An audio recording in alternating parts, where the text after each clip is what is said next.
Welcome back to another episode of FPOG, Financial Planning for Oil and Gas Professionals. This week on the podcast, we're going to continue with another case study. In our last episode, we did a case study on a couple heading into retirement within the next year, and we talked through the different financial planning opportunities, questions, problems that they face. And the purpose of this is we want to give you an inside look as to if you were watching us think through a wealth management plan for a client that we have, we want you to be able to see some of the problems that we think through, some of the questions that we're asking and sometimes answering, and some of the ways that we look for opportunities. And so we're going to continue in that theme. And today we're going to address a different demographic. So our last episode was more someone who's 55 to 60 heading into retirement. This week, we want to focus on someone who is younger, let's say 35 to 45 years old, and they're in what we would call the accumulation phase. And we want to think through some of the different aspects of their plan. And I might do a little bit of compare and contrast. So financial planning does have similarities regardless of age, regardless of assets. So I'll point out some of the things that are a little bit universal, regardless of who we're working with. And also talk about what are the unique things that are really pressing if you're 39 years old, if you're 42 years old, but they may not be nearly as pressing later in life or younger in life.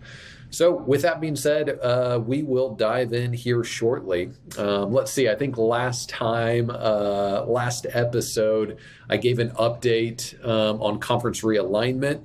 So now we know that the Pac-12 has kind of imploded. So if you're a college football fan, the landscape has changed drastically. And while that happened, I was traveling. I was on a road trip with my family in the Four Corners. And so we went to Kansas City all the way down to Fayetteville, Arkansas, but then over to Santa Fe, New Mexico, and Durango, Colorado. We also made a stop in Pampa, Texas, in the Panhandle. So we just finished a massive road trip. It was a lot of fun. But it was also, if you're in Texas, and I'm not sure when this is going to come out, but probably sometime in August. So you can still, this will be relevant news. You can resonate with this. It has been unbelievably hot. So we've had a record-setting summer. And this road trip, it was fun to get to New Mexico and Colorado. Even Arkansas was really nice, and Kansas wasn't too bad. But especially those 50, 55 degree mornings in Colorado and New Mexico, those sure were fun. So back in Texas now and enjoying the 110 highs. But with that being said, we'll dive in. We're going to talk about financial planning for a younger demographic. I think the next case study we do, I mentioned in our last episode, we will probably do 3 case studies. So, we've already done retirement planning. Today, we're going to do a younger person who's accumulating assets. But then we're likely going to do a 3rd case study on a family that they could be old or young. Age isn't the most relevant piece. The more relevant piece is total assets. It's net worth. It's, do you have assets that make your estate taxable? And if you do, what are some of the considerations you need to be thinking through? So that'll be our next case study. But today, we're going to meet our hypothetical clients. All right. Now, Alvin and Alyssa are 41 years old. They have 3 kids, and they live in Midland, Texas. The only delineation with geography that I made a little bit in our last case study is there certainly are different tax opportunities. Now, this becomes very apparent. So first thing I'm thinking about when someone's 41 and they have 3 kids, maybe not the first thing, but one of the first things that I think through is, hey, they have children. Do they want to pay for college? They're in Texas. We do not have a state income tax in Texas. Therefore, contributing to 529 plans are treated much like a Roth IRA. There is no tax benefit up front. It's all about the long-term tax-free growth. But they're in Texas, no state income tax. Compare that to, let's say New York, California, Colorado, places that have a state income tax, there are often 529 plans that will give a state income tax deduction. So let's continue meeting them before we go too deep down the planning rabbit trail. If you're with us on YouTube, you can see this here on the screen. Their income, $750,000. They are spending $20,000 a month. That might seem like a lot. It might seem like a little. We might touch on that later. They are wanting, so we see here, they are wanting to fully fund college for their 3 children. Right now, they have $2.6 million in investable assets. They're ahead of the curve. They're doing very well. So that's a great income number. They've done a great job building their investable assets. And so Alvin and Alyssa Accumulator are well on their way. Now, I did not include a slide on this, so I'll just get out my marker here and draw it real quick. There are 3 basic phases of financial planning when it comes to over time, what phase are you in? Accumulator is the first phase, and then preservation is the second phase. So we have accumulation, preservation, and then distribution. So retirement is distribution phase. You've saved your assets, you've accumulated significant assets, and now you're spending them. Accumulation, the first phase, is the exact opposite. Alvin and Alyssa are not spending any of their assets. All of their life expenses are met by their income. They have a top 1% income, so they're making excellent money. They're doing really well, and so they're in the accumulation phase. They are not spending any of their existing assets. They are instead accumulating, growing more assets. And a little bit with tax, retirement planning, but also with their estate plan, a little bit with risk management, with insurance. There's a delineation there, and certainly their investment exposure. So how much risk they're willing to take on. All of those things change a little bit, knowing that, hey, this family's in the accumulation phase. They are not interested in retiring anytime soon. So the distribution phase is not close. Preservation phase might get close. Preservation phase is really your shortest phase of financial life. That's where you're getting ready to distribute. So you're within, say, 5 years of retirement. But Alvin and Alyssa, they're not even there. They're in the accumulation phase. They enjoy work. They're not planning to retire, anytime soon. They're not thinking that they're going to have some massive shift where they start spending their money. They're really asking the question, how do I make great decisions now that our income is in a significantly higher tax bracket?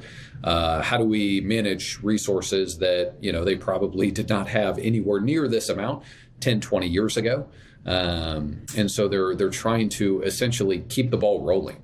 They're making good progress. Things are going pretty well, and they want that to continue. They want to see their assets compound. They want to make good tax decisions. They want to know that their financial plan's organized and moving in the right direction. And so let's dive into some of the specifics. I do have listed here, if you're not seeing the picture, net worth is $3 million.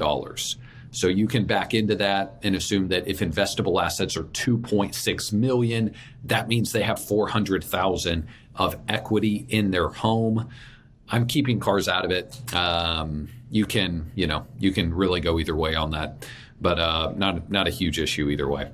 The other thing about cars is I've heard I read this advice. I want to say it was this week, maybe yesterday, but the advice in regards to spending was that you should really, really not care and have a relaxed perspective when it comes to spending your last 3 digits of net worth.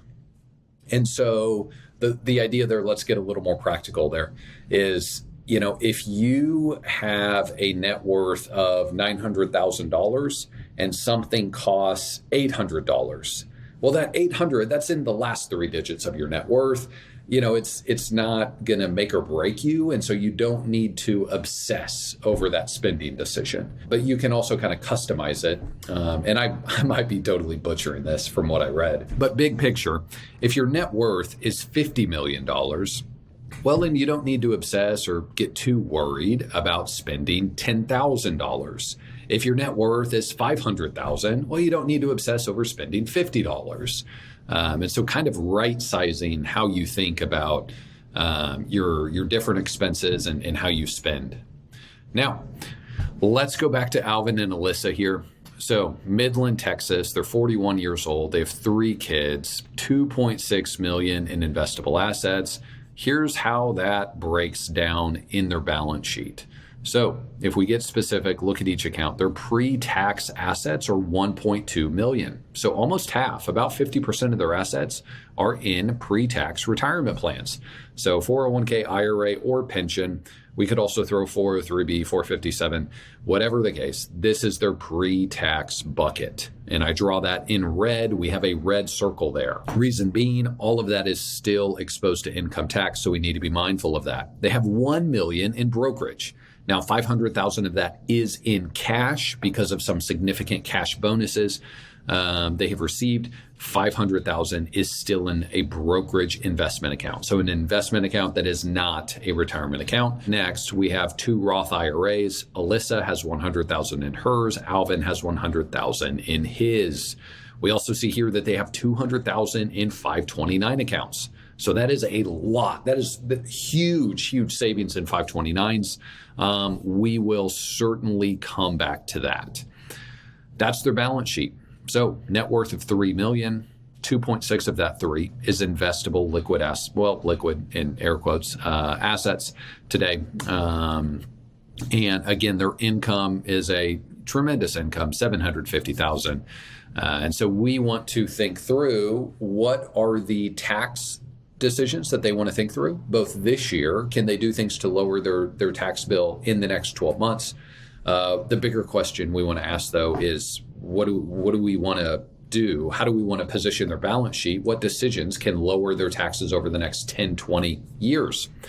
So thinking with a much longer lifetime tax rate in mind. Estate planning, is that organized? Is it set up?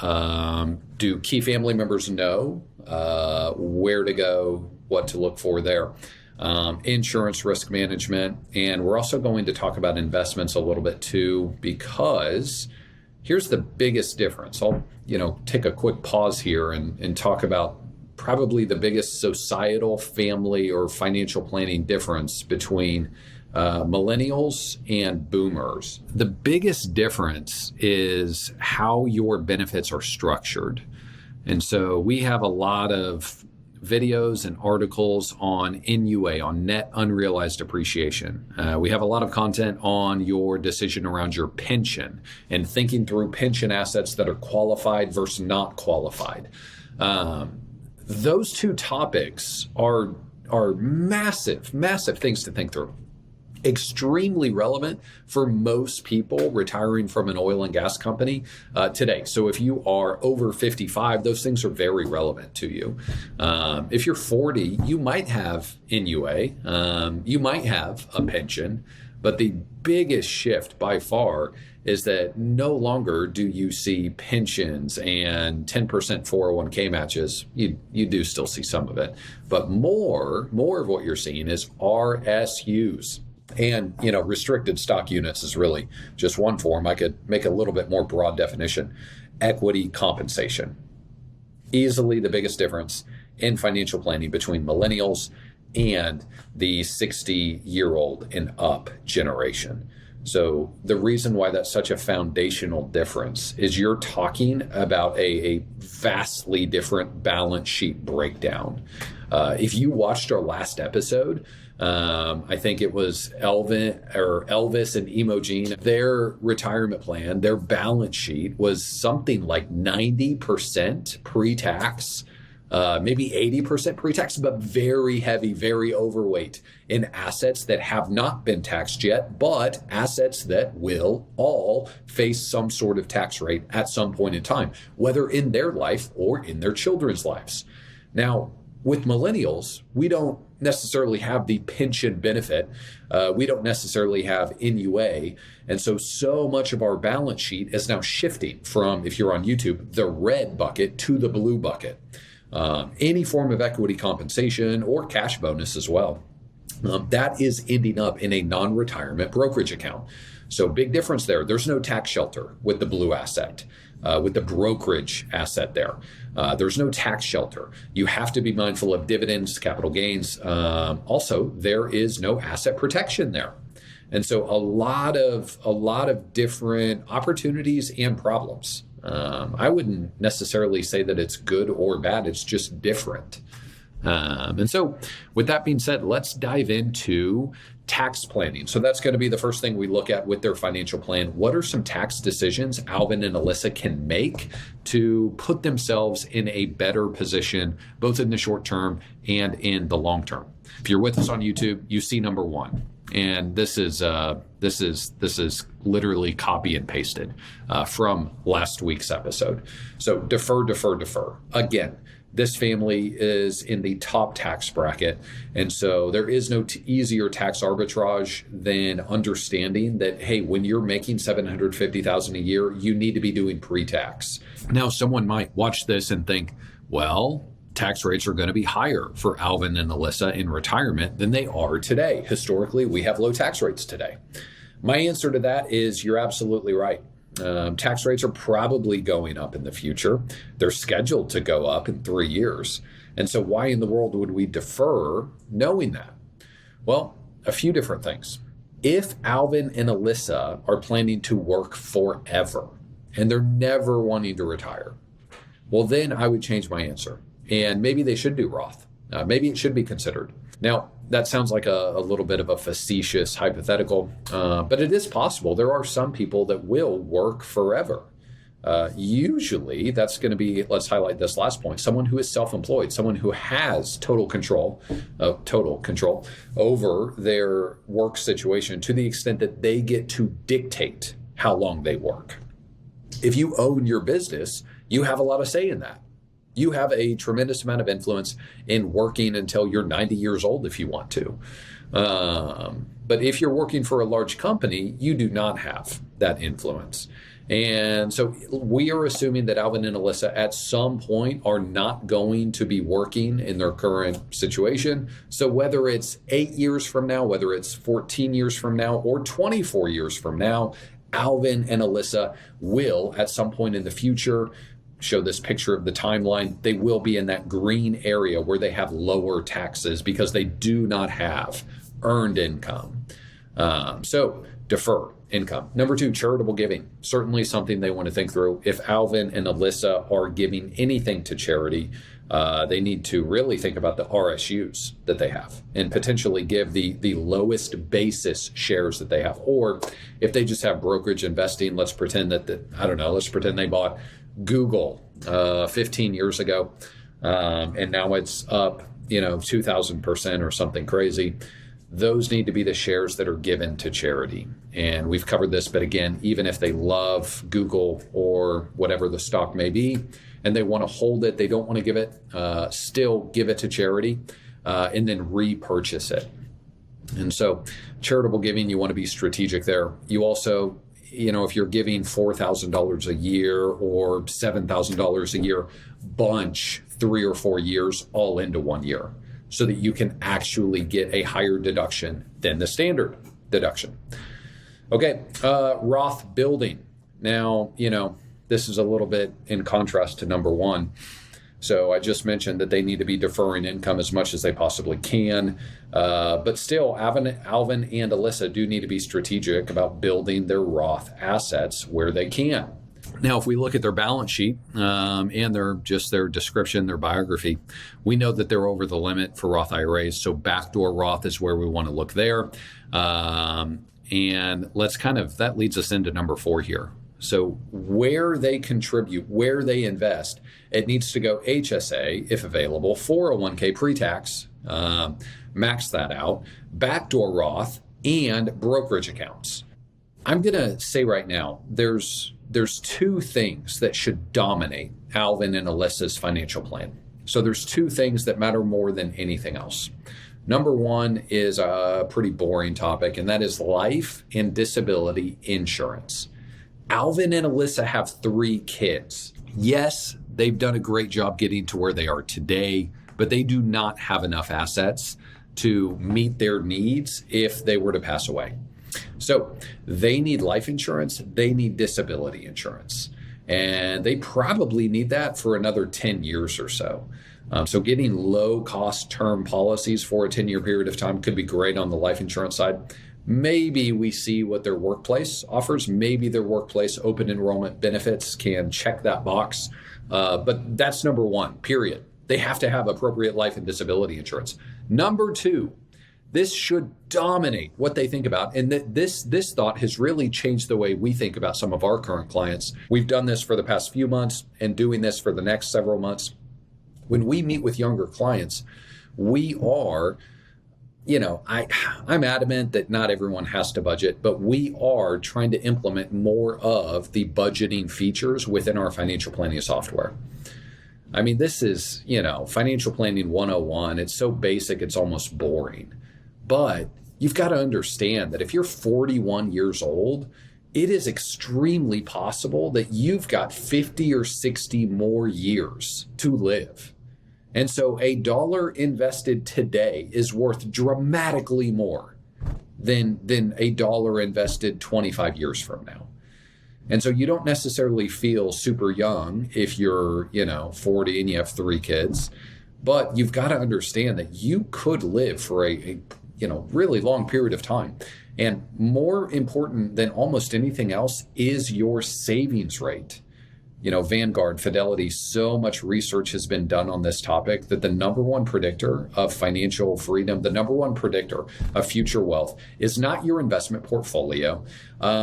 It's not even your income, oddly enough. The number one predictor of how financially free you're going to be, it's your savings rate. It's the percentage of your income that you put into investments every year. We like to say on this podcast, give every dollar in your life a job, assign every dollar a purpose. And so allocate money with intentionality.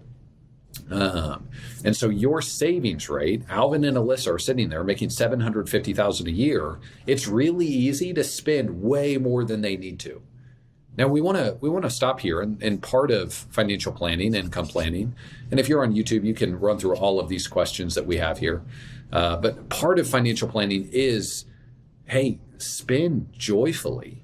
Enjoy spending money on what brings happiness, meaning, and purpose to your life. Do not be cheap just for cheap's sake. So it's good to joyfully spend money on the right things. And so what we want to think through there is they don't need to budget forever, but we do probably want to budget for a 6 or 9 month period of time so we can map out, hey, let's pretend that their earned income is $400,000 a year, and then they have a $50,000 cash bonus, and then a $300,000 RSU bonus, so equity compensation bonus. So with that breakdown, there might be an opportunity in there to say maybe 100% of RSUs get sold, diversified, and invested for long-term wealth. That might be the answer. If the RSU bucket is smaller and the just regular salary bucket is significantly higher, okay, we need to really figure out how much are we spending. In the biography, I said they're spending $20,000 a month, but we have got to find a way to increase the amount going into brokerage account. So that's why on the tax, that was bolded in italics.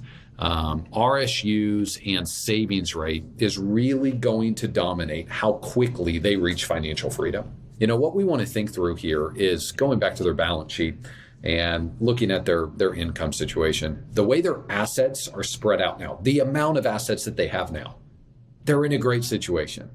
I mean, if they just work for another 18 years and they make 8% a year, well, that 2.6 is going to double to 5.2 in 9 years. And then in the second 9 years, it's going to double again. They're going to have $10 million.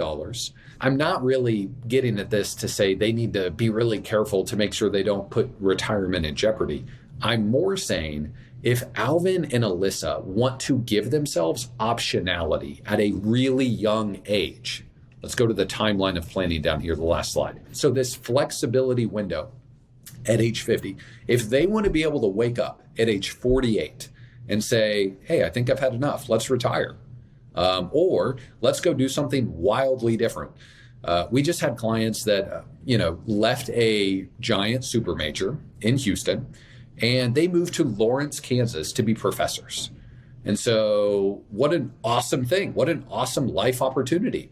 And they did this, kind of around age 50. If that's something that they want to do, maybe a career change where they're not working in the same industry, they're not necessarily going to make the same or have the same benefit structure, getting intentional at age 40 dramatically increases the odds that you will have that flexibility at 45, 50, 55. Give every dollar a job.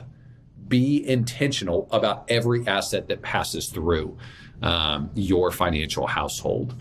And so if you hear nothing else, remember, low-cost fixed insurance is going to be critical for a 5 or 10-year period for this household, but then savings rate, figuring out how to dramatically increase the amount of savings, that's what's going to fast-track them to financial freedom. One other note on college funding. I think their 529s are probably in a pretty good spot. And they're not in Colorado. They're not in California. They don't have a state income tax. And so there's not, some huge benefit today to putting money in there. I'm not opposed if they just want to build out their brokerage account as big as possible. And if we want to use that brokerage account to make up the difference with college planning, we can use tax loss harvesting. We can asset locate the portfolio if we need to get out of balance in the brokerage account, sell things to pay for college in 8 years or 4 years. We can do that. They've already got a really good base in 529s. And so I'm okay if we want to just focus on building out the brokerage account. Some other things to call out for. Alvin and Alyssa have some pretty serious brokerage assets, so we do want to make sure their property and casualty insurance is appropriate. Make sure there's umbrella insurance there. Some other things to think through. Do they have an estate plan set up? And family gifting. They're not at the point yet. They don't need to be thinking about estate tax, not even close. What if their income was 3 times this amount? What if they were making $2.2 million a year? And not only 2.6, but they were thinking, hey, we're going to pass 5 million in the next few years. We're going to get to 10 million shortly after that. Or if they owned their own business and not only were they producing a significant income, but they have incredible equity value that could be sold. Well, then we would want to think about maybe doing some family giving. Maybe we get interesting with the family giving. Maybe family limited partnerships will make sense at some point. And maybe, if you're self-employed, thinking through, do you want your kids to be included in that in any way? And so those are some of the questions that we would be asking. So again, not really an estate tax issue at all today, but as assets compound, or if they were self-employed and their business enterprise value was substantial, well, then that might change. And we might want to think through before 2026 comes, is there some estate planning that we can be opportunistic with? Career, life, retirement planning. Again, I want to end with this picture of the timeline of wealth management. And so they're in a very high tax situation today. Proper allocation and proper savings rate. If we can invest enough, that gets them to financial freedom very quickly. We want them to hit that flexibility window and be able to do whatever they want. Definitely a tax planning window later in life as income changes. But again, they're well ahead of schedule. So long term, they're on pace to have significant assets and on pace to pay a lot of taxes. And so we want to think through things today and on an annual basis to lower those. And so we want to avoid capital gains. We want to avoid portfolio turnover. They're in the highest tax bracket today. We want to be really mindful of those things. And we want to understand, what are your big life goals? How long do you want to be earning this income?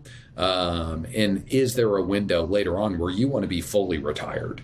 And if there is, we can defer a lot of our tax planning opportunities to that window. So that gives you a quick picture of some of the things we want to think through with this. Now, certainly, again, we also want to be mindful of estimated tax payments. So there could be, especially if you're self-employed, making sure you're staying out of trouble on that front. But when it comes to tax, insurance, estate planning, and retirement income planning, That's really how we want to view Alvin and Alyssa Accumulator's plan. Let us know if you have any questions, and we look forward to doing more of these.